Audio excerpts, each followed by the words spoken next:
जय Hind and hello guys, स्वागत है आपका आपके अपने YouTube चैनल ज्ञानदेह होस्ट में। और इस वीडियो में मैं आपको बताने वाला हूं DSSB नई भर्ती 2026 ऑनलाइन फॉर्म के बारे में, जो कि आपकी निकाली गई है 911 पोस्ट पर। और इस वीडियो के अंदर आपको कंप्लीट जानकारी दी जाएगी, जिससे कि आप इस फॉर्म को बिना किसी मिस्टेक के भर पाएंगे। अगर आप ओल्ड कैंडिडेट हैं इस वेबसाइट के, यानी कि आपने पहले भी DSSB का कोई फॉर्म भरा है पिछले 3-4 साल के अंदर, तो कैसे आपको लॉगिन करके अपना फॉर्म भरना है, क्योंकि आपको फिर अकाउंट क्रिएट करने की आवश्यकता नहीं है। एंड गाइस, अगर आप बिल्कुल फ्रेशर है, आपने इस वेबसाइट का इस्तेमाल करके पहले कोई फॉर्म नहीं भरा, तो आप कैसे रजिस्ट्रेशन करते हुए अपना फॉर्म भरेंगे, इसकी जानकारी भी आपको इस वीडियो के अंदर अच्छे से दी जाएगी। तो वीडियो को आपको पूरा देखना है। चलिए शुरू करते हैं। फटाफट से वीडियो को लाइक शेयर करके चैनल को सब्सक्राइब करके बेल आइकन भी ऑन कर लेना, क्योंकि जब तक ये भर्ती का प्रोसेस कंप्लीट नहीं होगा या फिर कोई इशूज भी आएंगे, उसके संबंध में लगातार आपको वीडियो के माध्यम से अपडेट मिलते रहेंगे। इसके बाद गाइज, जो लिंक वीडियो को डिस्क्रिप्शन में दिया आप ओपन कर लेंगे, आपको जानने को मिलेगा कि ये भर्ती एडवर्टाइजमेंट नंबर 01/2026 के अंतर्गत निकाली है। इसके अंदर आपकी 911 पोस्ट है और ये इसका ऑफिशियल नोटिफिकेशन है।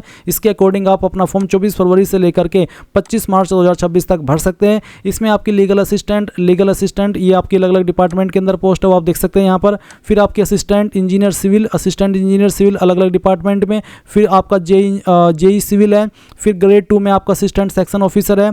और ये सभी पोस्ट है। इसमें आप देख सकते हैं कि कौन से डिपार्टमेंट में किस कैटेगरी में कितनी वैकेंसी है। अप्लाई करने के लिए गाइज आपसे क्या क्वालिफिकेशन चाहिए किस पोस्ट पर, वो आप देख सकते हैं एग्जैक्टली। यहाँ पर आपको इस तरह से बहुत ही अच्छे से इन्फॉर्मेशन दी गई है, जहाँ पर आपकी सैलरी के बारे में भी बताया है, एज लिमिट भी बताई है और बाकी अन्य इन्फॉर्मेशन भी दी गई है। सेम इन्फॉर्मेशन आप हमारी वेबसाइट के ऊपर जो लिंक वीडियो के डिस्क्रिप्शन में दिया, इसको ओपन करके चेक कर सकते हैं सरल लैंग्वेज में, यानी कि बहुत ही आसान तरीके से।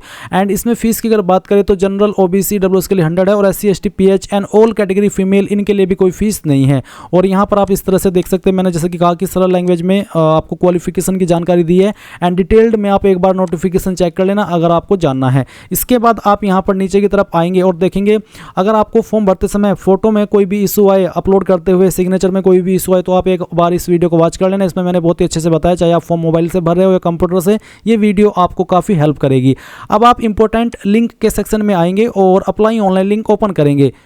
इसके बाद गाइज आपके सामने यहाँ पर ये ऑफिशियल वेबसाइट आ जाएगी। यहाँ पर आ जाने के बाद में मैं आपको बता दूं कि अगर आपने इस वेबसाइट का इस्तेमाल करके पहले कोई भी फॉर्म भरा है तो आपका अकाउंट बना हुआ है। आप directly click to sign in इसके ऊपर क्लिक कर देंगे। इसके ऊपर क्लिक करने के बाद यहाँ पर आपका डेट ऑफ बर्थ डालेंगे, फिर आपका 10th का रोल नंबर, 10th का पासिंग ईयर, उसके बाद में जो आपने पासवर्ड क्रिएट किया था रजिस्ट्रेशन करते समय वो यहाँ पर डालेंगे और ये विजुअल कोड डाल करके साइन इन हो जाएंगे। बट गाइज, अगर आप पहले से रजिस्टर्ड है बट अपना ये जो पासवर्ड है ये भूल गए, तो आप इसको कैसे रिकवर करेंगे वो भी जान लीजिए। आप फॉरगेट पासवर्ड इसके ऊपर क्लिक कीजिए, अपना रजिस्टर नंबर डालिए। बेसिकली रजिस्टर नंबर कुछ अलग नहीं है, बस आपको यहाँ पर पहले डेट ऑफ बर्थ डाल देना, जैसे कि डे, उसके बाद मंथ, फिर यहाँ पर ईयर, उसके बाद 10th का रोल नंबर, फिर यहाँ पर 10th का पासिंग ईयर। फिर आप गेट OTP के ऊपर जैसे ही क्लिक करेंगे तो आपको आपके नंबर और ईमेल जो कि आपने रजिस्टर किए थे उनके ऊपर एक OTP देखने को मिलेगा। जैसे ही आप यहाँ पर कोई भी एक OTP का इस्तेमाल करके वेरीफाई कर देंगे तो आपको यहीं पर डिस्प्ले पर एक पासवर्ड बनाने का मौका मिलेगा। आप कोई भी अपनी मर्जी से नया पासवर्ड बना लेना और फिर उस पासवर्ड का इस्तेमाल करके आप यहाँ पर साइन इन हो जाना। और इस वीडियो को वहां से देखना जहां से मैंने रजिस्ट्रेशन का प्रोसेस बता करके अप्लाई करने का प्रोसेस बताया है। बट गाइज, अगर आप बिल्कुल फ्रेशर है, आपने इस वेबसाइट का इस्तेमाल करके कोई फॉर्म भरा ही नहीं, पहली बार आप यहां पर DSSB के अंदर कोई फॉर्म भरने वाले हैं, तो आपको इसमें पहले अकाउंट क्रिएट करना होगा, यानी कि रजिस्टर होना होगा। इसके लिए आपको यहाँ पर क्लिक फॉर न्यू रजिस्ट्रेशन इसके ऊपर क्लिक करना है। अब गाइज, आपके सामने यहाँ पर इस तरह का इंटरफेस आएगा, जहां पर सबसे पहले आपको आपका नाम एंटर करना है। और ये जो नाम आप यहाँ पर एंटर कर रहे हैं ये आपको 10th के सर्टिफिकेट के अकॉर्डिंग एंटर करना है। फिर आपको आपके नाम को दोबारा डाल करके वेरीफाई करना है। इसके बाद में जो भी आपकी DOB है वो आपको 10th के सर्टिफिकेट के अकॉर्डिंग यहाँ पर सिलेक्ट करनी होगी। पहले आपको आपका ईयर, फिर इसके बाद में आपका मंथ और उसके बाद में डे, एंड देन आपको इसको दोबारा सिलेक्ट करके यहाँ पर वेरीफाई करना है। फिर आप यहाँ पर 10th का रोल नंबर डालेंगे, 10th के रोल नंबर को दोबारा डाल करके वेरीफाई कर देंगे। 10th आपने किस साल के अंदर पास कर ली थी वो साल सिलेक्ट करेंगे, उसको दोबारा सिलेक्ट करके आप यहाँ पर वेरीफाई कर देंगे। फिर आपको आपका जेंडर सेलेक्ट करना है, उसके बाद में जेंडर को दोबारा सिलेक्ट करके वेरीफाई करना है। नेशनलिटी आपकी यहाँ पर इंडियन रहेगी। इसके बाद आप यहाँ पर आपका फादर नेम एंटर करेंगे, फादर नेम को दोबारा डाल करके वेरीफाई करेंगे। मदर नेम डालेंगे, मदर नेम को दोबारा डाल करके वेरीफाई करेंगे।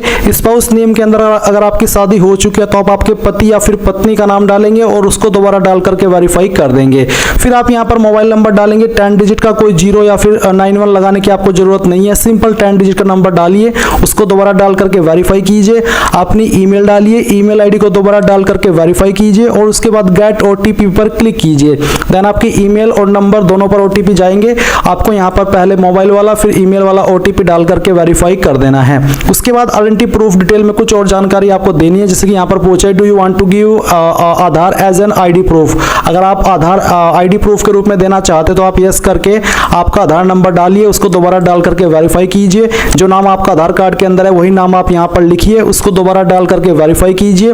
उसके बाद में गाइज आप यहाँ पर एक पासवर्ड बनाएंगे। पासवर्ड आपको कैसा बनाना है वो आप यहाँ पर देख लीजिए। आपको यहाँ पर पासवर्ड में कम से कम एक स्मॉल लेटर, एक कैपिटल लेटर और फिर इसके अलावा आपको स्पेशल कैरेक्टर का इस्तेमाल करना है और साथ ही आपको डिजिट का इस्तेमाल करना है। तो कुछ इस तरह का पासवर्ड आप बना लेंगे, उसको दोबारा डाल करके वेरीफाई करेंगे, यहाँ पर टिक करेंगे और फिर इसके बाद में टिक करके आप यहाँ पर जो भी जानकारी भरी है पहले तो प्रीव्यू के ऊपर क्लिक करके उसको वेरीफाई कर ले। जब आपको लगे कि यहाँ सभी जानकारी सही है तो फिर आप यहाँ पर आई हैव इसके ऊपर टिक करके सबमिट पर जैसे ही क्लिक करेंगे तो आपका रजिस्ट्रेशन हो जाएगा और रजिस्ट्रेशन होने के बाद में गाइज आपको आपकी पूरी जानकारी आपके डिस्प्ले पर देखने को मिलेगी। इसके बाद गाइज आप यहाँ पर अगेन होम पेज पर आ जाएंगे क्योंकि जो आपका रजिस्ट्रेशन है वो कंप्लीट हो चुका है। अब आप इसमें यहाँ पर साइन इन होंगे। ये उनके लिए जो कि फर्स्ट टाइम इसमें रजिस्टर करके अप्लाई कर रहे हैं। तो आप क्लिक टू साइन इन इसके ऊपर क्लिक कीजिए और जो भी आपने आपका जो डेट ऑफ बर्थ अपना रजिस्टर किया है वो डेट ऑफ बर्थ डालिए, पहले डे फिर मंथ और उसके बाद में ईयर, फिर 10th का रोल नंबर, उसके बाद में 10th का पासिंग ईयर जो भी आपने सेलेक्ट किया था रजिस्ट्रेशन करते समय। अपना पासवर्ड जो आपने अभी अपनी मर्जी से बनाया वो यहाँ पर फिल कर दे। ये विजुअल कोड डालिए और उसके बाद में साइन इन इसके ऊपर क्लिक कीजिए। इसके बाद गाइज आप यहाँ पर लॉगिन हो जाएंगे और लॉगिन हो जाने के बाद में आपको अप्लाई फॉर न्यू एप्लीकेशन इस सेक्शन के ऊपर क्लिक करना है। देन आपके सामने सभी वैकेंसी आ जाएगी। और हाँ, अगर आपके मन में सवाल है कि क्या मैं मल्टीपल पोस्ट पर अप्लाई कर सकता हूँ तो आप कर सकते हैं अगर आप अप्लाई करने के लिए एलिजिबल है। तो आपको यहाँ पर सेलेक्ट करना है कि कौन सी पोस्ट पर आपको अप्लाई करना है, एएसओ की, जेई की या फिर आपकी असिस्टेंट इंजीनियर की या लीगल असिस्टेंट की। जिस पर भी अप्लाई करना है वो आप सेलेक्ट कीजिए। सभी पर अप्लाई करने का तरीका सेम है, बस अगर कुछ अलग आएगा तो वो अलग होगा जो क्वालिफिकेशन का सेक्शन, क्योंकि क्वालिफिकेशन के सेक्शन में वही क्वालिफिकेशन आपको देनी होगी जो कि उस पोस्ट पर अप्लाई करने के लिए मांगी गई है। चलिए आप यहाँ पर जिस पर भी अप्लाई करना चाहे वो सिलेक्ट कर लीजिए। अभी मैं यहाँ पर एएसओ को सिलेक्ट करता हूँ, अप्लाई नाउ पर क्लिक करता हूँ। अब आपके सामने यहाँ पर इस तरह से इन्फॉर्मेशन आएगी जो आपने रजिस्ट्रेशन करते समय भरी थी वो यहाँ पर आपको देखने को मिल रही है। अब आप नीचे अपना जो प्रेजेंट एड्रेस है पूरा प्रेजेंट एड्रेस यहाँ पर डाल दीजिए और जो आपका पिन कोड है वो आप नीचे भर दीजिए। फिर एक लाइन है कि इफ सेम चेक, अगर आपका प्रेजेंट एड्रेस और परमानेंट एड्रेस एक ही है, अलग अलग नहीं है तो इस बॉक्स को टिक कर दे। अगर अलग अलग है तो अनटिक रहने दे और अलग से इस तरफ अपना परमानेंट एड्रेस फिल कर दे। फिर आती है कैटेगरी, तो जो भी आपकी कास्ट कैटेगरी है, जैसे कि जनरल हो तो यूआर, ओबीसी हो तो ओबीसी, एससी हो, एसटी हो, ईडब्ल्यूएस जो भी है वो आप सिलेक्ट कर लीजिए। मान लीजिए आप ओबीसी है तो मैं ओबीसी सिलेक्ट करता हूं। ओबीसी सिलेक्ट करने पर एक सवाल आता है कि क्या आप ओबीसी दिल्ली हो या फिर OBC outside Delhi, will be treated as UR. यानी कि अगर आप ओबीसी हो तो सिलेक्ट तो कर सकते हो चाहे आप कहीं से भी हो इंडिया में ओबीसी, बट गाइज अगर आप दिल्ली के अलावा किसी अन्य स्टेट के ओबीसी है तो आपको यहाँ पर जनरल के अंदर काउंट किया जाएगा और जो रिजर्वेशन के फायदे हैं वो नहीं मिलेंगे। रिजर्वेशन के फायदे उन्हीं को मिलेंगे जो कि ओबीसी दिल्ली है। तो जो भी है आपकी कैटेगरी वो आप यहाँ पर सेलेक्ट कर लें। जैसे कि मैंने यहाँ पर ओबीसी दिल्ली सेलेक्ट किया तो मेरे सामने आता है सर्टिफिकेट नंबर, यानी कि मुझे यहाँ पर कास्ट सर्टिफिकेट नंबर देना होगा। साथ ही किस डेट में इशू हुआ है वो डेट भी यहाँ पर देनी होगी। बोला है ऑन और बिफोर कट ऑफ डेट, यानी कि जो इस फॉर्म को भरने की लास्ट डेट है, कट ऑफ डेट है, उसके पहले आपका बना होना चाहिए। अगर इसके बाद का बना है तो आप एलिजिबल नहीं हो पाएंगे या फिर आपका सर्टिफिकेट एलिजिबल नहीं है। इसके बाद कौन सी स्टेट के द्वारा जारी है वो स्टेट आप सेलेक्ट कर लेंगे। कौन सी अथॉरिटी ने जारी किया, ये सर्टिफिकेट जनरली आपके तहसीलदार, नायब तहसीलदार, एसडीएम वो जारी करता है। तो आपको यहाँ पर आपका जो सर्टिफिकेट है वो चेक करना है और जहाँ पर मोहर लगी हुई होती है वहीं पर सक्षम अधिकारी लिखा होता है और स्लैश लगा होता है और उसके बाद में लिखा होता है वो पोस्ट जिसने उसको जारी किया है, तो वही पोस्ट आपको यहाँ पर लिख देनी है। तो ये तो जानकारी मैंने बताई उनके लिए जो कि ओबीसी है। अभी यहाँ पर मैं थोड़ी सी बात उनके लिए भी करूंगा जो कि एससी एसटी है, बट उसके पहले एक सवाल है कि do you have a valid non creamy layer certificate, यानी कि जो अगर आप ओबीसी है तो आपको बताना है कि आप ओबीसी नॉन क्रीमी लेयर में आते हो। अगर हाँ तो यस, नहीं तो आप नो करेंगे। अगर आप नो करते तो आपको बोला है कि creamy layer OBC will be treated as UR, यानी कि जो ओबीसी क्रीमी लेयर है वो भी जनरल में ही काउंट होंगे और उनको भी रिजर्वेशन का फायदा नहीं मिलेगा। बट अगर आप नॉन क्रीमी लेयर है तो गाइज आपको यहाँ पर यस करना है और फिर जो ओबीसी को रिजर्वेशन के फायदे मिलते हैं या जो भी फायदे मिलते हैं वो आपको दिए जाएंगे। अब मैंने यहाँ पर गाइज जो कैटेगरी है वो एससी सिलेक्ट की है, तो एससी सिलेक्ट करने पर यहाँ पर कोई ऐसा सवाल नहीं है कि आप दिल्ली के एससी है या फिर कहीं के और के एससी है। एससी का मतलब हो जाता है कि आपको यहाँ पर अगर आपकी कैटेगरी SC है तो उसके रिजर्वेशन के फायदे दिए जाएंगे। तो आपको यहाँ पर क्या करना है, सर्टिफिकेट नंबर डालना है ऐसे जैसे कि मैंने अभी आपको यहाँ पर OBC वालों का बताया। फिर उसके बाद में कब आपने आपका सर्टिफिकेट बनवाया वो डेट सेलेक्ट कर लेंगे, किस डेट के द्वारा जारी हुआ है वो डेट आपको वो स्टेट आपको सेलेक्ट करनी होगी। इसके बाद आप देखेंगे सर्टिफिकेट इश्यूइंग अथॉरिटी, कौन सी अथॉरिटी यानी कि कौन सी पोस्ट के द्वारा आपका सर्टिफिकेट जारी हुआ है वो आपको यहाँ पर भर देना है। जैसे कि अभी मैंने बताया अभी कि आप आपका सर्टिफिकेट चेक करेंगे और उसके ऊपर सक्षम अधिकारी के बाद में जो भी पोस्ट लिखी है वही पोस्ट आपको यहाँ पर लिख देनी है। उसके बाद में आप यहाँ पर देखेंगे सब कैटेगरी, अगर आपकी कोई इनमें से सब कैटेगरी है जैसे कि एक सर्विसमैन हो, DU SIB एम्प्लॉय हो, गवर्नमेंट सर्वेंट हो, कम से कम 3 साल की सेवा की हो तो आप उसको सेलेक्ट कर लेंगे। अगर आप विकलांग है तो आप डिफरेंटली एबल सेलेक्ट करेंगे। अगर आपकी इनमें से कोई कैटेगरी नहीं है तो इसको ऐसे ही छोड़ दें। फिर एक और सवाल है कि डिबरेड बाय बोर्ड और एनी अदर एजेंसी, क्या आप किसी बोर्ड के द्वारा या किसी एजेंसी के द्वारा डिबरेड या ब्लैक लिस्ट किए गए हो, अगर हाँ तो यस, नहीं तो आप नो करेंगे। और फिर उसके बाद डिक्लेरेशन के ऊपर टिक करके सेव एंड नेक्स्ट के ऊपर क्लिक कर देंगे। अब आपके सामने यहाँ पर अपलोड फोटोग्राफ एंड सिग्नेचर का सेक्शन आ चुका है। गाइज ये सेक्शन भी काफी प्रॉब्लम आपको क्रिएट कर सकता है, बट मैं आपके लिए उसके संबंध में रामबाण तैयार पहले ही रखा हूं। वो इसलिए क्योंकि अगर आप इस वीडियो को डिस्क्रिप्शन में जो लिंक दिया इसको ओपन करेंगे और ओपन करके नीचे की तरफ आएंगे तो आपको एक वीडियो मिलेगी। ये वीडियो आपके लिए रामबाण साबित होगी क्योंकि गाइज इस वीडियो के अंदर मैंने बहुत ही अच्छे से बताया, चाहे आप फॉर्म को मोबाइल से भर रहे हो या कंप्यूटर से भर रहे हो। अगर आप इस वीडियो को वॉच करके देखेंगे तो आपको पता चलेगा कि अपने मोबाइल से ही आप कैसे अपना फोटो बना सकते हैं पोस्ट कार्ड साइज का, और फिर आप उसको अपलोड भी करेंगे और दिए गए साइज के अंदर करेंगे और कोई भी इशू नहीं आएगा। बस आप एक बार इस वीडियो को वॉच कर लेना, दिए गए तरीके से जो स्टेप मैंने बताए हैं उनको फॉलो कर लेना, कोई भी स्टेप मिस मत करना। तो आपका जो फोटो है, आपका जो सिग्नेचर है, आपका जो पोस्ट कार्ड का फोटो है या फिर थंब इंप्रेशन है, सभी अच्छे से अपलोड होंगे, कोई भी इशू नहीं आएगा। तो आप एक बार इस वीडियो को वॉच कर लेना। उसके बाद में आप यहां पर आएंगे और चूज फाइल के ऊपर क्लिक करेंगे और गाइज जो आपने फोटो तैयार किया है दिए गए इंस्ट्रक्शंस के अकॉर्डिंग वो आपको सेलेक्ट करना है, ओपन करना है, अपलोड के ऊपर क्लिक करना है। इस तरह से आपका फोटो आएगा। फिर आपको यहां पर आपका जो सिग्नेचर है वो अपलोड करना है। तो आप यहां पर इसके ऊपर क्लिक कीजिए, जहां पर आपकी सिग्नेचर की फाइल है सेलेक्ट कीजिए, ओपन कीजिए, आपका सिग्नेचर आएगा। अपलोड के ऊपर क्लिक करके वो इस तरह से अपलोड भी हो जाएगा। फिर आप यहां पर आपका जो थंब इंप्रेशन है वो भी अपलोड कर देंगे। तो जहां पर भी आपका थंब इंप्रेशन है वो फाइल आपको यहां पर सेलेक्ट कर लेनी है। चलिए मैं आपको यहाँ पर एक फाइल अपलोड करके दिखाता हूँ थंब इंप्रेशन की। मैं इस फाइल को यहाँ पर सिलेक्ट कर लेता हूँ। ये फाइल सेलेक्ट करने के बाद में आप यहाँ पर इसको ओपन कर देंगे। ओपन करने के बाद में आप देखेंगे कि फाइल नेम आ चुका है। अपलोड के ऊपर क्लिक कीजिए और फाइल अपलोड हो चुकी है। फिर आपको राइट थंब इंप्रेशन अपलोड करना है। पहले आपको लेफ्ट थंब यानी कि बाएं अंगूठे का निशान और फिर दाएं अंगूठे का निशान यहाँ पर इस तरह से अपलोड कर देना है। सभी फाइल अपलोड हो चुकी है, कोई एरर नहीं आया। अब आप यहाँ पर नेक्स्ट के ऊपर क्लिक कर देंगे। इसके बाद गाइज आपके सामने यहाँ पर जो आपका पोस्ट सिलेक्शन है और जो आपका डिपार्टमेंट सिलेक्शन है वो आ जाएगा।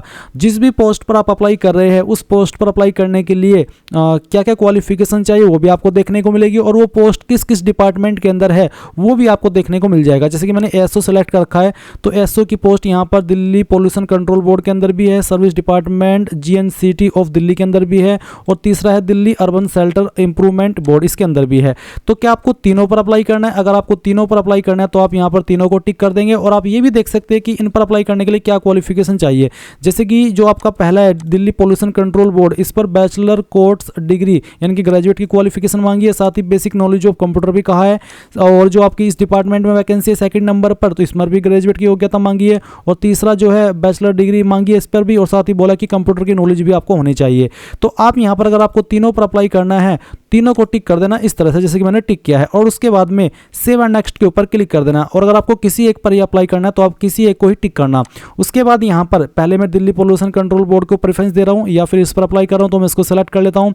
उसके बाद इस पर अप्लाई करने के लिए बैचलर डिग्री मांगी है तो मैं इसको टिक कर देता हूँ। देन यहाँ पर नीचे की तरफ आप आएंगे, क्वालिफिकेशन में ग्रेजुएशन सेलेक्ट कर लेंगे। फिर यहाँ पर डिसिप्लिन में क्वालिफिकेशन जो भी आ रही है उसको सेलेक्ट कर लेंगे। परसेंटेज आपकी कितनी है 2 पॉइंट के साथ में लिखनी है, अप टू 2 डेसिमल। कहने का मतलब यह है कि जो आपकी परसेंटेज जब आप निकालते हो जो पॉइंट में निकल के आती है वो भी आपको टाइप करनी होगी। अब कुछ कैंडिडेट के नंबर तो CGPA के अंदर है तो वो कैसे भरेंगे गाइज, आपको आपके नंबर को CGPA से परसेंटेज में कन्वर्ट करना होगा।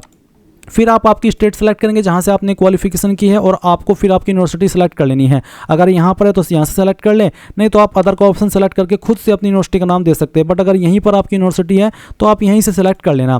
फिर किस महीने और किस साल के अंदर आपने पास किए वो आप सेलेक्ट कर लेंगे, पहले मंथ और उसके बाद में जो भी आपका ईयर है वो भी आपको यहाँ पर इस तरह से सेलेक्ट कर लेना है। एंड देन आप यहाँ पर इसमें नीचे की तरफ आएंगे, इस तरफ थोड़ा देखेंगे इंसर्ट, तो आप इंसर्ट के ऊपर क्लिक कर देना, ये क्वालिफिकेशन आपकी ऐड हो जाएगी। उसके बाद बाद यहाँ पर गाइज आपसे पूछा है कि desirable qualification basic knowledge of computer. अगर आपके पास बेसिक नॉलेज ऑफ कंप्यूटर है तो आप इसमें यस कर देंगे। यस करने के बाद में पहले तो आपको पहली वाली क्वालिफिकेशन को यस कर देना है, do you want to finally save, इसको आप ओके कर देना।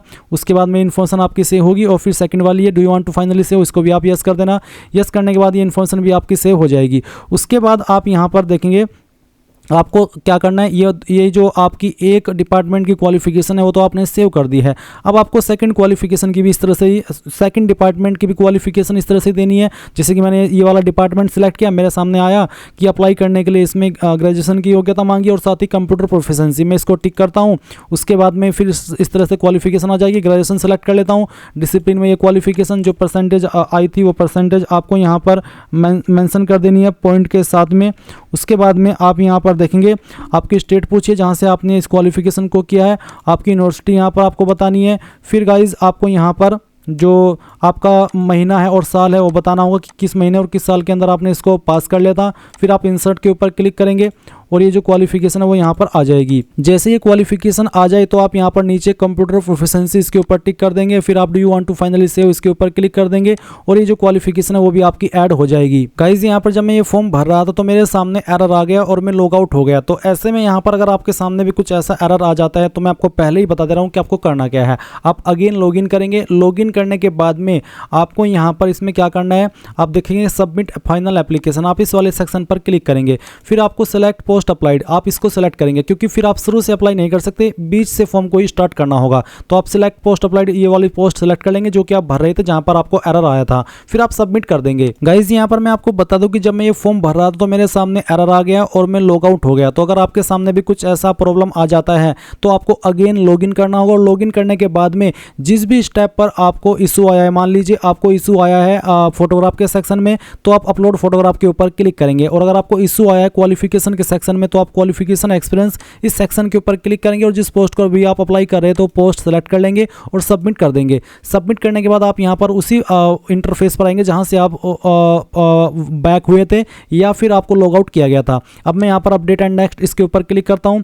उसके बाद में यहां पर मैं 2 की जो क्वालिफिकेशन है वो भर चुका हूं। अब मैं यहां पर तीसरी पोस्ट को सेलेक्ट कर लेता हूं क्योंकि मैंने जब इसमें अप्लाई कर रहा था तो मैंने तीनों को ही प्रेफरेंस दी थी। इसके बाद इस पर अप्लाई करने के लिए ये वाली क्वालिफिकेशन चाहिए, मैंने इसको सेलेक्ट किया। फिर यहाँ पर ग्रेजुएशन, उसके बाद में यहाँ पर फिर बैचलर डिग्री, फिर आपकी जो परसेंटेज है वो आपको यहाँ पर अगेन इस तरह से बता देनी है। कौन सी स्टेट के अंदर इससे आपने पास किया वो स्टेट आप सेलेक्ट करेंगे। किस यूनिवर्सिटी के द्वारा पास किए वो यूनिवर्सिटी आप सेलेक्ट कर लेंगे। किस महीने के अंदर पास या किस साल के अंदर पास किए वो भी आपको यहाँ पर सेलेक्ट कर लेना है। फिर आप इंसर्ट के ऊपर क्लिक करेंगे तो ये क्वालिफिकेशन भी आपकी ऐड हो जाएगी। अब आप यहाँ पर नीचे do you want to finally save इसके ऊपर क्लिक करके यहाँ से ओके कर देंगे। अब आपका देखेंगे कि डिटेल्स आपकी सेव हो चुकी है। डिटेल्स सेव हो जाने के बाद में आप नीचे नेक्स्ट के ऊपर क्लिक कर देंगे।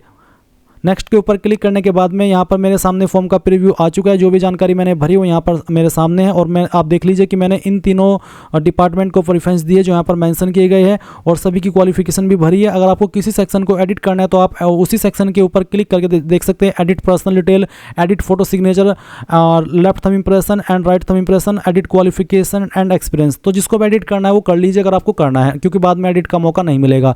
फिर आप यहाँ पर जब श्योर हो जाए कि यहाँ सभी इन्फॉर्मेशन सही है तो आप यहाँ पर डिक्लेरेशन के ऊपर क्लिक करके यहाँ पर टिक करेंगे। सबमिट फाइनल एप्लीकेशन के ऊपर जैसे क्लिक करेंगे तो गाइज आपका जो फॉर्म है वो सबमिट हो जाएगा। और क्योंकि ये फॉर्म अगर आप SC ST से भर रहे हैं या ऑल कैटेगरी फीमेल है तो आपको कोई फीस पे नहीं करनी, आपका बिना फीस के फाइनल सबमिट हो जाएगा। आप यहाँ पर सबमिट फाइनल एप्लीकेशन के सेक्शन पर आएंगे और यहाँ पर आ जाने के बाद में आप जो आपके फॉर्म का स्टेटस है वो भी देख सकते हैं। अगर आप यहाँ पर देखेंगे प्रिंट एप्लीकेशन, तो प्रिंट एप्लीकेशन के ऊपर क्लिक करके आपको यहाँ पर जिस पोस्ट पर अभी आपने अप्लाई किया है वो पोस्ट आपको सेलेक्ट कर लेनी है। उसके बाद में प्रिंट एप्लीकेशन पर क्लिक करना और एक क्लिक के अंदर आपके सामने आपके फॉर्म का प्रिंट आ जाएगा। आप चाहे तो इसको PDF के रूप में सेव कर लें और चाहे तो बाद में प्रिंट करा लें। और ये किसी भी टाइम आप प्रिंट कर सकते हैं, ऐसा नहीं है कि बस कुछ टाइम के लिए प्रिंट है। अगर फॉर्म की लास्ट डेट भी चली गई, साल भी बीत गया, 2 साल भी हो गए, तब भी आप इसको प्रिंट कर सकते हैं। क्योंकि आप यहाँ पर देख सकते हैं कि मैंने बहुत सारे फॉर्म को भर रखा है और मैं किसी का भी प्रिंट यहाँ से ले सकता हूँ। अब गाइज अगर आपको मल्टीपल पोस्ट पर अप्लाई करना है तो आप again apply for new application इस सेक्शन के ऊपर क्लिक करेंगे और जिस पर भी आपको दोबारा अप्लाई करना है, जैसे कि एक पोस्ट पर तो आपने अप्लाई कर लिया, तो मान लीजिए आपको अप्लाई करना है अब JEE की पोस्ट पर, तो आप अप्लाई नाउ के ऊपर क्लिक करेंगे और ऐसे ही जानकारी भरेंगे जैसे कि अभी आपने ASO की भरी है। उसमें जो सेक्शन अलग आएगा वो आएगा सिर्फ क्वालिफिकेशन का, बाकी का सब कुछ सेम रहेगा, कुछ भी आपको अलग भरने की आवश्यकता नहीं है। सो इस तरह से गाइज आप लोग DSSB new vacancy 2026 online form को भर पाएंगे। आई होप ये प्रोसेस आपको पसंद आया होगा। So thanks for watching. जय हिंद।